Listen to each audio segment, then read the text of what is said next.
You are looking at Julian's pronunciation guide, where we look at how to pronounce better some of the most mispronounced words in the world, like this other curious word. But how do you say what you're looking for today?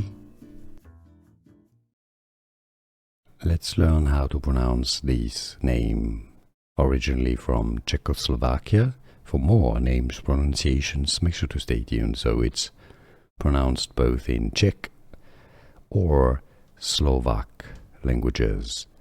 Pronunciations can vary a little bit from Václav,